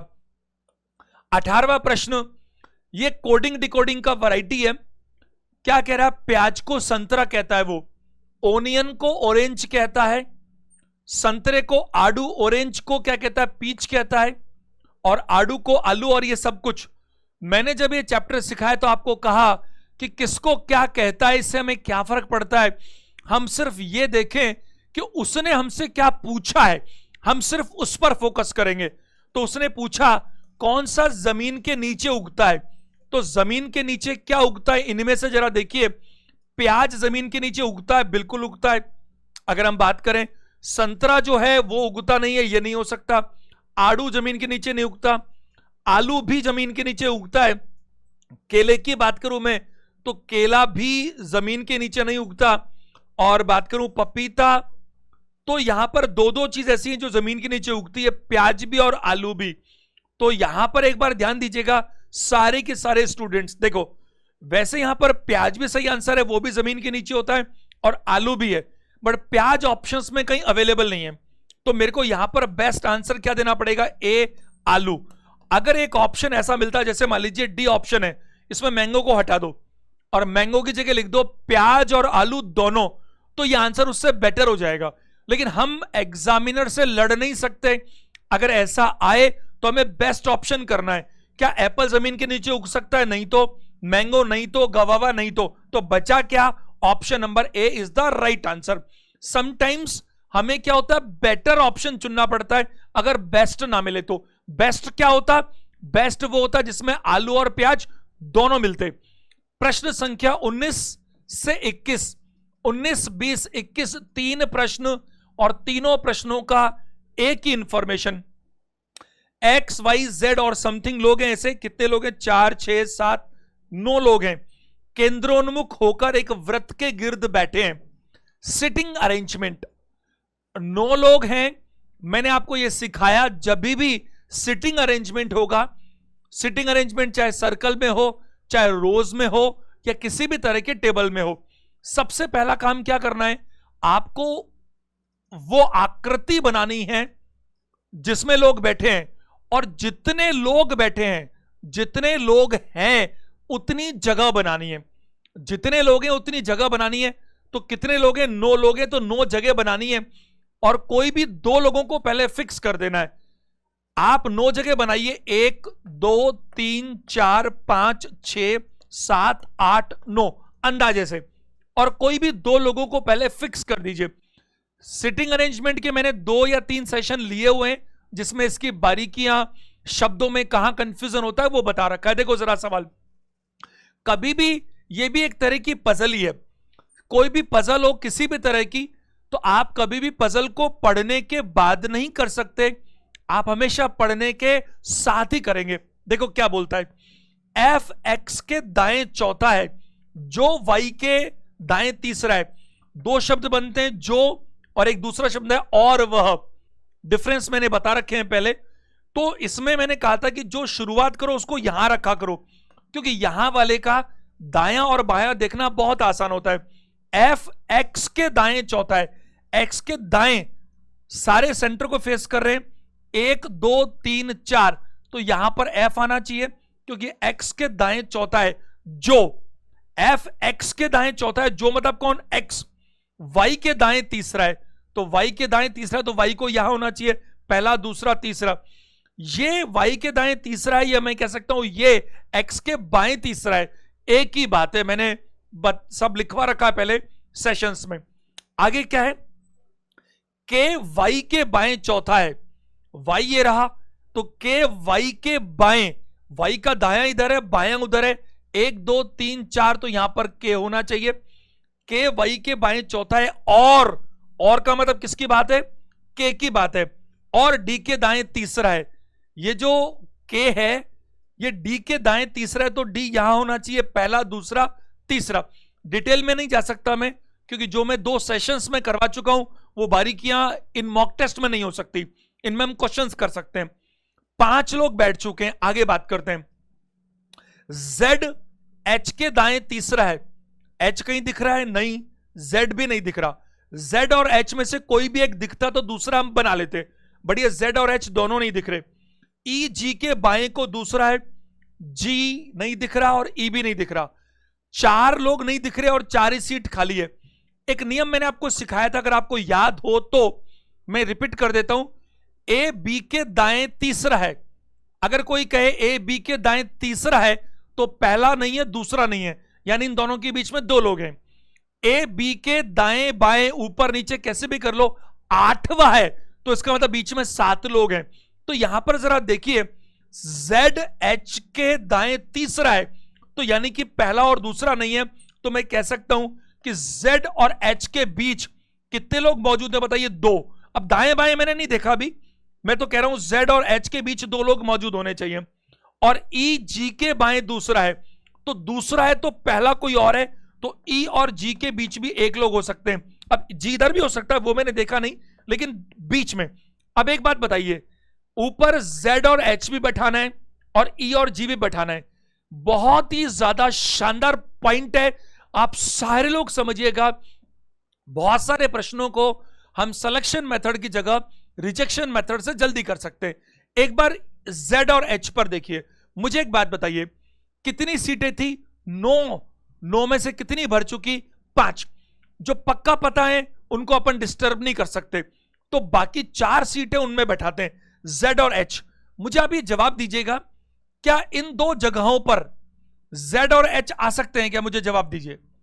इन दोनों जगहों पर Z और H कभी नहीं आ सकते, क्योंकि Z और H यहां पर आएंगे तो बीच में 2 जगह नहीं आएंगी। अच्छा, अगर मैं आपसे कहूं क्या इन 2 जगहों पर Z और H आ सकते हैं? क्या इन 2 जगहों पर Z और H नहीं आ सकते? वरना 2 चीज बीच में कहां से लाऊंगा? क्या इन 2 जगहों पर नहीं आ सकते? क्या इन 2 जगहों पर Z और H आ सकते हैं? खाली जगह उन्हीं की बात कर रहा हूं, इनमें भी नहीं आ सकते, क्योंकि इनमें भी बीच में 1 जगह है। तो मैं ऐसा कहना चाहता हूं कि Z और H केवल यहीं आ सकते हैं, इसके अतिरिक्त तो मेरे पास चॉइस नहीं है। यह आपको नॉलेज होनी चाहिए कि अगर कोई लोगों के बीच में 2 लोग हैं तो आपको ऐसे सीट सुनिए, बताइए 4 जगह खाली है, इस जगह पर मैं लाऊंगा तो यहां बैठाना पड़ेगा, फिर यहां बैठाना पड़ेगा, नहीं बैठा सकता। यहां लाऊंगा तो इनको यहां और यहां बैठाना पड़ेगा, नहीं बैठा सकता। और कोई चॉइस हो तो बताओ। Z और H यहीं आ सकते हैं। अब कौन कैसे बैठेगा? देखो, Z H के दाएं तीसरा है, H के दाएं तीसरा है, तो H को यहां रखो, पहला दूसरा तीसरा, तो Z यहां पर होगा। और आखिरी है E और G, E G के बाएं दूसरा है, तो G को यहां रखो, तो दायां इधर होता है, बायां इधर हो जाएगा, तो E यहां पर आ जाएगा। तो ये 9 की 9 लोग बैठ चुके हैं। अगर आपने सीटिंग अरेंजमेंट में लोगों को बैठा लिया तो 95% काम खत्म हो गया। अब तो बहुत आसान काम है क्वेश्चंस के जवाब देना। तो क्वेश्चंस देख लेते हैं फटाफट से। G के बाएं चौथा कौन है? तो G ये रहा, ये तो उसका दायां है, बायां देख रहा हूं पहला दूसरा तीसरा चौथा, तो Z आंसर देना चाहिए, Z यानी कि ऑप्शन नंबर A। दूसरा प्रश्न है, Y के संदर्भ में E का स्थान कौन सा है? तो Y के कॉन्टेक्स्ट में, Y के कॉन्टेक्स्ट में E का स्थान कौन सा है? मैं आपको बताना चाहूंगा कि किसी के कॉन्टेक्स्ट में कोई भी व्यक्ति दाएं से भी दिखेगा और बाएं से भी दिखेगा। अब ध्यान से सुनना, अगर Y को संदर्भ का मतलब क्या है कि Y पे जाके खड़े हो जाओ और देखो E कहां दिखता है, तो मैं कहूंगा बाएं से तीसरा, और बाएं से तीसरा भी और दाएं से छठा भी है, तो दाएं से छठा भी सही है और बाएं से तीसरा भी सही है। बाएं को बोल सकते हैं, बाएं को तीसरा, भाई Y से क्या होगा? अगर आप लेफ्ट में देखेंगे तो तीसरा है, तो थर्ड टू लेफ्ट भी सही है और 6 टू राइट भी सही है, दोनों ही ठीक है।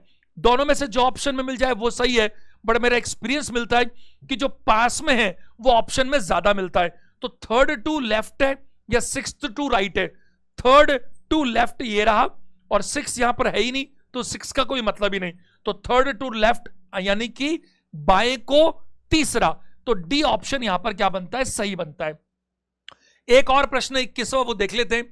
निम्न में से किस संयोजन में तीसरा व्यक्ति पहले और दूसरे के बीच में बैठा है? तो तीसरा व्यक्ति वो देखना है पहले और दूसरे के बीच में बैठा है। अब मेरे को डायग्राम तो उधर बना रखा है तो चलना पड़ेगा। तो तीसरा व्यक्ति कौन है? Y। क्या Y G और F के बीच में बैठा है? तो G और F की बात करूंगा अगर मैं, तो G और F के बीच में तो कोई बैठा ही नहीं है, तो ये तो ऑप्शन ही गलत है, क्योंकि जी और एफ के बीच में तो कोई भी नहीं बैठा, तो वाई कैसे आ सकता है जब कोई भी नहीं बैठा? तो नहीं बैठेगा। दूसरा ऑप्शन एच, क्या एच वाई और जी के बीच में बैठा है? अगर मैं बात करूं, देखो क्या लिखा हुआ है, एच वाई और जी के बीच में, तो एच वाई और जी के बीच में, वाई और जी के बीच में एच नहीं, साइड में, तो बीच में तो है ही नहीं, बिल्कुल नहीं। दूसरा ऑप्शन ये भी नहीं हो सकता। और अगर मैं बात करूं तीसरा ऑप्शन जेड, तीसरा पहले और दूसरे के बीच में, जेड एक्स और डी के बीच में, जेड एक्स और डी के बीच में, एक्स और डी के बीच में भी कोई नहीं है, तो यह ऑप्शन भी नहीं हो सकता। तो बचा तो वैसे ऑप्शन केवल एक ही है, वही आंसर कर दीजिए, बट फिर भी सीख लेते हैं। ई और जी के बीच में क्या एफ है? होना ही पड़ेगा, ऑप्शन ही नहीं बचा। तो क्या ई और जी के बीच में एफ है? ई और जी के बीच में एफ है? ई और जी के बीच में वाकई में एफ है, बिल्कुल सही है। जो तीसरा है वो बाकी दो के बीच में, किस ऑप्शन में? डी ऑप्शन में, यही सही आंसर होगा। प्रश्न संख्या 22 देखिएगा। निम्न दिए गए विकल्पों में से उस विकल्प का चयन कीजिए जिसमें दी हुई संख्या का समूह प्रश्न में दी गई संख्याओं के समूह से समान हो। यह एक नंबर सेट है, इसमें कुछ खासियत है, वो खासियत किसी एक ऑप्शन में मिलनी चाहिए। तो इसे हम कहते हैं एनालॉजी, सिमिलरिटी, सादृश्यता। तो इस ग्रुप में क्या खास बात है वो देखिए। ये ऑड नंबर है, ये इवन है, ये इवन है, तो ऑड इवन तो अलग हो गए, वरना तीनों इवन होते तो मैं कहता इवन का ग्रुप है, तीनों ऑड होते तो मैं कहता तीन ऑड का ग्रुप है, ये स्क्वायर होते तो मैं कहता स्क्वायर का ग्रुप है, क्यूब होते तो मैं कहता क्यूब का ग्रुप है। ना ये स्क्वायर, ना क्यूब, ना ऑड, ना इवन। तो क्या है ये? क्या आपको समझ में आ रहा है? मुझे समझ में आ रहा है कि ये तीनों की तीनों प्राइम नंबर है। ये तीनों की तीनों क्या है बताइए? प्राइम नंबर है। और नंबर्स में जब हम चेक करते हैं तो प्राइम नंबर जो बनता है वो दुनिया का सबसे बड़ा लॉजिक बनता है। ये मैंने नंबर सीरीज में भी सिखा रखा है और एनालॉजी में भी सिखा रखा है। जब जब नंबर्स की बात आती है तब तब मैं ये बात करता हूं कि दुनिया में नंबर्स में सबसे बड़ा लॉजिक प्राइम नंबर का बनता है। प्राइम नंबर क्या है ये आप नंबर सिस्टम में देख लीजिए, मैंने पूरा सिखा रखा है। पहला आंसर नहीं हो सकता क्योंकि 78 प्राइम नंबर नहीं है। दूसरा नहीं हो सकता क्योंकि 9 प्राइम नंबर नहीं है, इसमें भी 9 है, नहीं हो सकता। 71, 61 और 101 ये बिल्कुल सही है। सी ऑप्शन, ये तीनों प्राइम नंबर्स हैं, इनमें किसी से डिवाइड नहीं होता है ना। 23 नंबर क्वेश्चन देखिएगा क्या बोल रहा है वो। ये सिलोजिज्म का क्वेश्चन है, देखिए। सम कार्स आर बसेस। सिलोजिज्म के मैंने बहुत सारे सेशंस लिए आपके बैच में, बहुत ही सारे, कम से कम 5-6 सेशंस लिए, हर चीज जड़ तक सिखा रखी है। Some cars are buses, some buses are jeeps, ऐसा कुछ है। पहला conclusion, some jeeps are cars, गलत है। दूसरा, नो जीप इज कार, कोई भी जीप कार नहीं है, वो भी गलत है क्योंकि जीप कार हो भी तो सकती है। डिटेल नहीं कर सकता अभी मैं, वो चैप्टर में जाना पड़ेगा आपको। मैं कहूंगा ये आइदर देना चाहिए। क्या देना चाहिए? आइदर, क्योंकि आपको मालूम है ये आई टाइप का है ये, और ये ई टाइप का है, और आई और ई आइदर की 3 कंडीशन सिखा रखी है। पहला, जब दोनों गलत हो। दूसरा, नाम सेम हो, जीप और कार, जीप और कार।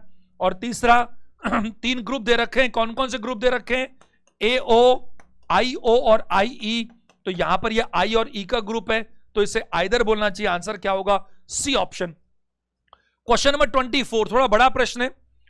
एक कॉल सेंटर निम्नलिखित मानदंडों के साथ उम्मीदवारों को भर्ती करता है। 1, 2, 3। ये प्रश्न आपके एग्जाम से ही लिया है मैंने, PYQ से ही उठाया है मैंने।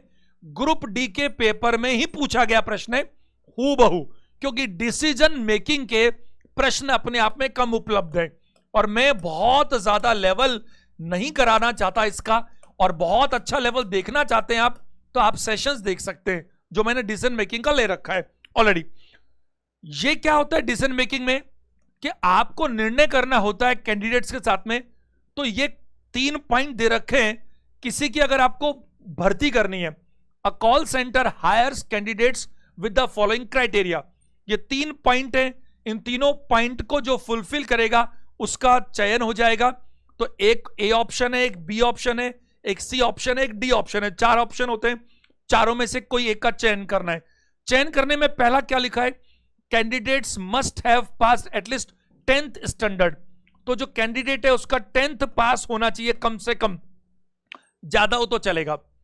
Candidates must have passed at least ये तो हो गया 10th स्टैंडर्ड, ये 2 बार आ रहा है, ये थोड़ा प्रिंटिंग एरर है, कोई बात नहीं, आप हिंदी वर्जन देख लीजिए। ये गलती हो रही है, यहां पर 2 बार लिख दिया। उम्मीदवार अंग्रेजी और हिंदी में वाकपटु होना चाहिए, तो इसका मतलब हिंदी और इंग्लिश दोनों में उसकी बढ़िया प्रोफिशिएंसी होनी चाहिए, दोनों में अच्छा वो बोल सके, हिंदी भी और इंग्लिश भी। तीसरा क्या है, उम्मीदवारों को दिन और रात दोनों पाली में काम करने के लिए तैयार होना चाहिए, यानी कि डे और नाइट शिफ्ट। तो हम किसका चयन करेंगे, उसका चयन करेंगे जो तीनों बातें करता हो, 10th पास हो कम से कम। दूसरी बात क्या लिखी है, हिंदी और इंग्लिश में क्या हो, फ्लुएंट हो, फ्लुएंसी होनी चाहिए। और तीसरा क्या लिखा इसने, डे और नाइट दोनों पारियों में जो है वो काम करने को तैयार हो। तो जरा देखिए पहला case, Sita is an under graduate, Sita एक स्नातक है। अब मैं एक बात बताऊं आपको, जब डिसीजन मेकिंग मैंने कराया था तो कुछ बातें बोली थी क्या, कि कुछ चीजें अंडरस्टूड होती है, आपको कम से कम 10th चाहिए। दुनिया में ऐसा कोई हो ही नहीं सकता जो ग्रेजुएट हो और 10th नहीं हो, हाउ इट इज पॉसिबल, क्योंकि 10th के बिना ग्रेजुएशन हो ही नहीं सकता। तो सीता की पहली कंडीशन पूरी होती है, मराठी, हिंदी और अंग्रेजी में वाकपटु है, हमें हिंदी और अंग्रेजी चाहिए था, वो भी मिल गया। और दिन की पाली में काम कर सकती है, रात की पारी में नहीं बताया, इसमें आंकड़े अपर्याप्त होता ही नहीं है, तो नहीं दिया, इसका मतलब हमें जानकारी नहीं है, यहां पर इसको काट दीजिए। इसमें डे का तो पता है, रात का पता नहीं है, तो हम इसको नहीं ले सकते। सरिता अंग्रेजी, तमिल और हिंदी में वाकपटु है, हमें अंग्रेजी और हिंदी चाहिए थी, जो मिल गई। दोनों पालियों में काम कर सकती है, बहुत अच्छी बात है। और उसने कभी कोई औपचारिक शिक्षा नहीं ली, तो औपचारिक शिक्षा नहीं ली तो फिर 10th भी नहीं की होगी, हमें 10th तो चाहिए ही चाहिए। तीसरा पर्सन है स्मिता, अंग्रेजी और हिंदी में बहुत अच्छी तरह से बोलती है, तो अंग्रेजी और हिंदी दोनों मिल गई, ये चलेगा। दिन के साथ रात की पाली के लिए भी तैयार है, उसने 12वीं कक्षा का अध्ययन किया है, अब 12वीं तक किया है तो 10th तो कर ही लिया होगा। डे और नाइट शिफ्ट भी मिल गई, हिंदी और अंग्रेजी भी मिल गई, तो सी ऑप्शन आंसर देना चाहिए। तो डी का कोई जरूरत ही नहीं चेक करने का, फिर भी देख लो। सविता दोनों पालियों में काम कर सकती है, पारी दोनों मिल गई, 65% अंक प्राप्त करके 10th पास कर ली, 10th भी पास हो गई। और हिंदी और मराठी में वाकपटु है, लेकिन हमें हिंदी के साथ साथ अंग्रेजी भी चाहिए, जो इसमें नहीं मिल पा रही है। तो आंसर क्या दीजिएगा, सी। डिसीजन मेकिंग के क्वेश्चंस बहुत कम आते हैं, लेकिन जैसा मैंने आपको कहा, मैं चाहता हूं इन मॉक टेस्ट के माध्यम से कुछ भी चूके नहीं, छूटे नहीं। तो चूंकि आपके एग्जाम में आया हुआ क्वेश्चन है, तो मैंने उसी को ले लिया ताकि अपन और क्लैरिटी ला सके। क्वेश्चन नंबर 25 नंबर प्रश्न, इसे कहते हैं मैट्रिक्स। क्या कहते हैं, मैट्रिक्स। मैट्रिक्स में 3 तरह से चलते हैं हम चलते हैं रोज के हिसाब से, हम चलते हैं कॉलम्स के हिसाब से, और हम चलते हैं डायगोनली। और आपको बहुत प्यारा तरीके से सीखना है ना मैट्रिक्स, तो 2 सेशन ले रखा है मैंने, उनको देखना, मजा आ जाएगा आपको लाइफ का। देखो जरा, मैंने कहा कि वेट, मैंने इसका जो रूल बना रखा है, सबसे बेसिक रूल वो है कि भार किधर ज्यादा है। तो आप देखिए, अगर मैं रोज में देखता हूं तो इधर भार ज्यादा नहीं है, बट मैं कॉलम में देखता हूं तो इधर भार ज्यादा है। तो मुझे क्या करना चाहिए एक बार, कि मुझे ये देखना चाहिए किस तरह से ये दोनों बने, उसी तरह से ये भी बनना चाहिए। तो ये 656 है, 56 कैसे आए साहब, 656। अब इन तीनों को मल्टीप्लाई करेंगे तो 6 7 42, तो ये नहीं बनेगा इतना, तो ये नहीं बन रहा, तो आगे चेक करने की जरूरत ही नहीं है। तो क्या किया जाए, थोड़ा सा आपको पैनी नजर चाहिए, जरा देखिए, 7 8 56 और बीच का 6 इधर है। अगर ये दोनों मल्टीप्लाई करके इधर है तो इधर भी हो रहा है क्या, 13 5 65 और बीच का 3 इधर है, तो 15 5 75 और बीच का 5 इधर होना चाहिए, यानी कि 575 ऑप्शन नंबर ए होना चाहिए। तो आपको इसमें मैट्रिक्स में क्या देखना है, कि कैसे ये बना, कैसे ये बना, वैसे ये बनेगा। डिफरेंट क्वेश्चन है, जितनी वैरायटीज आपके एग्जाम में आ सकती है वो सारी मैंने सेशंस में ले रखी है। अब इधर देखिए, मैंने क्या कहा, 7 को 8 से गुना किया तो 56 आता है, 6 जो बचा वो पहले लगा दिया, 5 को 13 से किया तो 65 आता है, 3 जो बचा वो बीच में लगा दिया। तो हम 15 को 5 से करें तो 75 आएगा, बीच में जो बचा वो पहले लगा दिया, 575 आंसर हो जाएगा। 26वां प्रश्न, डाइस। डाइस के भी मैंने 2-3 सेशन ले रखे हैं। सिंगल डाइस, आपका जो स्टैंडर्ड डाइस है या डाइस से रिलेटेड जो भी है, डाइस एक ही होता है, ध्यान दीजिएगा। डाइस क्या होता है, एक ही होता है भाई, वो जनरल हो सकता है, स्टैंडर्ड हो सकता है, लेकिन उसी डाइस को घुमा घुमा कर कितनी तरह से दिखाया जा सकता है। अगर आपको डाइस 4 दिखा रखे ना, तो क्वेश्चन में वो 4 डाइस नहीं होते, एक ही होता है, बस उसको उछाल के 4 तरह से, क्योंकि एक बार में तो उसकी 3 सरफेस दिख सकती हैं। तो रूल्स बता रखे हैं मैंने आपको, अगर एक सरफेस कॉमन हो, 2 सरफेस कॉमन हो, तीनों सरफेस कॉमन नहीं हो, सारी बातें। इधर देखिए क्या पूछा है, जब संख्या 2 ऊपर है तो नीचे कौन सी है, यानी कि 2 का अपोजिट चाहिए। इन दोनों में 5 दिख रहा है मुझे, 1 नहीं दिख रहा, 4 नहीं दिख रहा, तो 5 कॉमन है। तो मेरा कौन सा वाला रूल लग जाएगा, इसमें मेरा रूल वो लगेगा जिसमें 1 कॉमन है। तो मैं या तो क्लॉकवाइज घुमाऊं या एंटी क्लॉकवाइज, तो 2 का उल्टा चाहिए, 5 4 1, और यहां पर क्या है 5 2 6, तो 5 के तुरंत बाद में 4 आ रहा है, यहां 5 के तुरंत बाद में 2 आ रहा है, तो 2 का उल्टा 4 होगा, 4 यानी कि ऑप्शन नंबर ए आंसर है। डिटेल में आप देख लीजिए सेशंस में, क्लॉकवाइज घुमाओ 5 4 1, क्लॉकवाइज 5 से पकड़ो वापस, 5 2 6, 4 का उल्टा 2 है, 1 का उल्टा 6, जो 5 बच गया उसका उल्टा क्या बचेगा, 3 बचेगा, बट ये पूछा था 2 का उल्टा, तो आंसर 4 दीजिएगा। क्वेश्चन नंबर 27, गोपाल के पास कुछ चूहे और कबूतर हैं, पशुओं के सिरों की कुल संख्या 100 है और पशुओं के पैरों की कुल संख्या 320 है। गोपाल के पास कितने चूहे हैं, 260, यानी कि बी ऑप्शन है। 2 सेकंड का काम है पढ़ने के बाद। देखो कुछ उसके पास में क्या है, गोपाल है some rats and some pigeons, rats हैं और पिजन्स हैं। आप जानते हैं कि रैट्स के 4 पैर होते हैं और पिजन्स के 2 पैर होते हैं। तो मैंने आपको इसको करने के 2 तरीके बताए, एक तो हम गणित में एलिगेशन के नियम से भी कर सकते हैं, बट उससे बेटर भी मैंने बता रखा है। उससे बेटर क्या है जरा देखिए, मैंने कहा कि पिजन के 2 पैर होते हैं, तो रैट के 2 पैर तो होते ही होंगे ना। 4 जिसके पास है, मेरी जेब में 1000 रुपए हैं अगर, तो मेरी जेब में 500 तो है ही ना कम से कम, तभी तो 1000 बनेंगे। तो एक बात बताइए, हेड्स डिटेल में मैंने कहूंगा, बार बार सेशंस में जाना पड़ेगा आपको। हेड्स कितने, 100, यानी कि यह बात पक्की है कि रैबिट का भी एक ही हेड होता है और पिजन का भी एक हेड होता है, चूहे का भी सर तो एक ही होता है और कबूतर का भी सर तो एक ही होता है। तो एक बात बताइए, एक बार मैं सारे के सारे अगर मान लो पिजन्स मान लेता, तो अगर 100 पिजन होते, हर किसी के 2 पैर होते, तो कितने पैर हो जाते, 200। अब आप देखिए ये जो 100 पूरे मैंने मान लिए, इसके अलावा कितने पैर बच गए, 320 में से 100 200 चले जाएंगे तो कितने पैर बचे, 120 एक्स्ट्रा बच गए। अभी एक्स्ट्रा किन के बच गए भाई, ये जो 100 हैं, 100 तो टोटल है, पिजन्स भी हैं और रैबिट्स भी हैं, सबके 2-2 पैर मैंने काउंट कर लिए। तो इसमें 200 में क्या हुआ, सारे तो पिजन्स आ गए, उनके 2 ही पैर होते हैं, और जो रैट्स हैं उनके भी 2 पैर तो आ गए, तो जो पैर बच गए वो 120 बच गए। वो 120 पैर किनके होंगे बताइए, जो रैट्स हैं उनके होंगे, यानी कि 2-2 एक्स्ट्रा पैर। तो 120 में अगर मैं 2 से डिवाइड करूंगा तो रैट्स की संख्या कितनी आती है, 60, यानी कि ऑप्शन नंबर बी हमारा बिल्कुल सही आंसर है। क्या मेरी बात को समझ पा रहे, आंसर इज ऑप्शन बी। प्रश्न संख्या 28 पर आते हैं। आज के आखिरी के 3 प्रश्न और तीनों बहुत इंपॉर्टेंट है, ध्यान दीजिएगा। आर्ग्यूमेंट, तर्क देने वाला, यह भी आपके ग्रुप डी में पूछा गया क्वेश्चन है, हूबहू पीवाईक्यू से उठाया है मैंने इसको। देखो उसने कहा कार्यालयों में कंप्यूटर के सामने 9 घंटे तक बैठने वाले कर्मचारियों के आंखों के स्वास्थ्य को सुनिश्चित करने के लिए स्क्रीन गार्ड का उपयोग अनिवार्य करना चाहिए। आर्ग्यूमेंट अक्सर क्या होते हैं, वो शुरू करते हैं कि भाई ऐसा करना चाहिए कि नहीं करना चाहिए, यस और नो के साथ तर्क दिए जाते हैं, और तर्क में हम ये देखते हैं कि बात में कितना दम है। तर्क 2 ही तरह के होते हैं, स्ट्रॉन्ग और वीक। कंक्लूजन और असम्पशंस 2 तरह के होते हैं, वैलिड और इनवैलिड। जबकि कार्रवाइयां 2 तरह की होती है, प्रॉपर और इम्प्रॉपर।